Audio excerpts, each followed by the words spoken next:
This year, clock, 11:30. The JLC Atmos, a clock, 11:30. The Geochron, a clock, 11:30. 2 watches, somewhere around 11:30. How is it possible we all have the same time? This is Mark from LongIslandWatch.com. And today I want to do a video on a topic that has really taken a lot of my time lately, like researching and reading. I've been enamored with what time is it. This will be the first in a probably 2 or 3 video series that I want to cover. A while back I was reading in a mass assembly manufacturing book, I forgot exactly what the title was, and it did a whole chapter on the BIPM, which is basically the International Bureau of Weights and Measures over in France, and how they define time. They are the keepers of time. And it led me down a rabbit hole from atomic time to universal time to geospatial time and stuff, and I absorbed all this knowledge. Honestly, I found it fascinating. I think some of you will tune out by now, but I figured let's just go over it. So how do we know what time it is? And really the short answer is we actually don't. We only know time, what it was a few days ago. We do not know what time it is right now with exacting precision. What the hell does that mean? Well, I'm going to go over all that, and I may avoid some things to talk about simply because I simply just can't get into the heart of them. I don't understand them, and some just too extraneous. You get into relativity and some other stuff, and it's just kind of outside the scope of what we want to talk about. But here we go. So when people think about time, the definition of a second, right? The definition of a second for decades, probably hundreds of years, was defined as 1/86,400th portions of a day, which is basically 60 times 60 times 24. You take a solar day from high noon to high noon, divided by 86,400, and there's your definition of a second. But obviously, as we got better and better at counting things and keeping measures of things, we did move to the atomic standard, and that's where we stand now. And the second is defined as the number of vibrations ever since 1967, defined as number of vibrations between 2 states of a cesium-133 atom, approximately 9 gigahertz or so. So after about 9 billion vibrations or 9.2 billion vibrations of this atom, cesium-133 atom, that is when a second has occurred. Kind of arbitrary and weird, but it allows us, it's a very stable reference and allows us to define a second. And anyone in the world can take a cesium-133 atom, excite it the same way, and measure its response and get a second. And this is the basis for what we call atomic clocks. And there's many different kinds of atomic clocks. More recently, I guess there's these fountain cesium clocks, which again, you read the descriptions of them and I don't fully understand them. But suffice to say that there's dozens of laboratories, over 80 of them, or about 80 of them, around the world that contain all these atomic clocks and keep measure of time. Many of them will have more than one clock. So it turns out there's 450 atomic clocks that keep what we call time. International Atomic Time. So this is going to be the first thing you're going to hear me say. It's abbreviated TAI, and it is a French acronym. It is, I'm going to murder the pronunciation, Temps Atomic International. And that International Atomic Time, even though it's in France, in Paris, Bureau of Weights and Measures is where it's kept.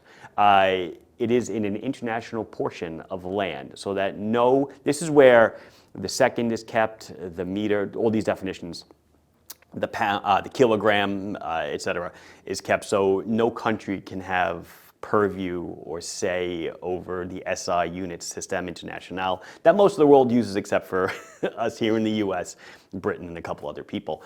So TAI, or what we call International Atomic Time, is not the time that's on your watch. That'll be probably in the second video. That's UTC. But just know that for now, UTC and International Atomic Time are linked by 37 even seconds as I'm writing this, as I'm filming this right now. So UTC is derived from atomic time. So what happens is periodically, every 5 days, every 10 days, These clocks that are all over the world, the most famous ones would be like Boulder, Colorado, where if you're in the US and you have an atomic watch and you wait for the signal to come get you, that's coming from Fort Collins, that's where NIST has all their clocks, and that's where they're broadcasting their signal from. But you have all these clocks from all over the world, and every couple of days, they give their time-stamped through GPS, through relays, through all the stuff that I don't understand. They give their time to the BIPM, the International Bureau of Weights and Measures, over in France, or like I said, in a part of Paris. They take all those measurements from all of those 80 some odd stations, and they tally them up. Okay, so now, even though they're all atomic clocks and they're highly accurate, they all give different times. Well, of course, when you measure down to, beyond nanoseconds, things, obviously things get different.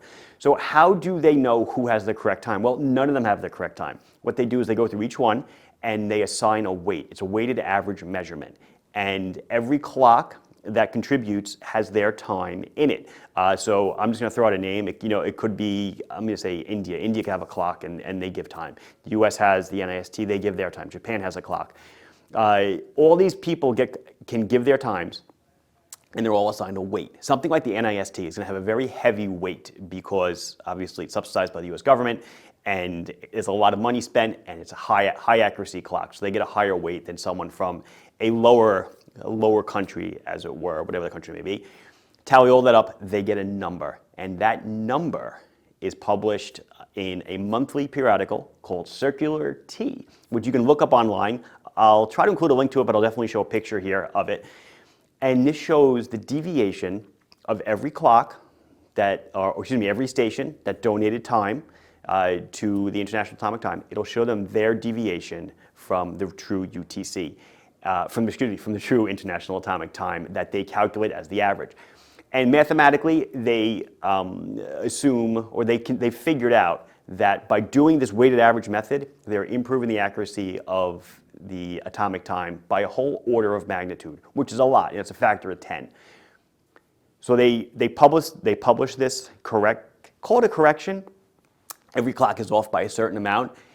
And when the data gets back to the lab, like let's say the NIST or someplace in the UK that's holding time, or Japan, they can look at their deviation from what is now International Atomic Time, and they can speed up or slow down their clock to try to get to that ideal number for the next periodical that's going to be released.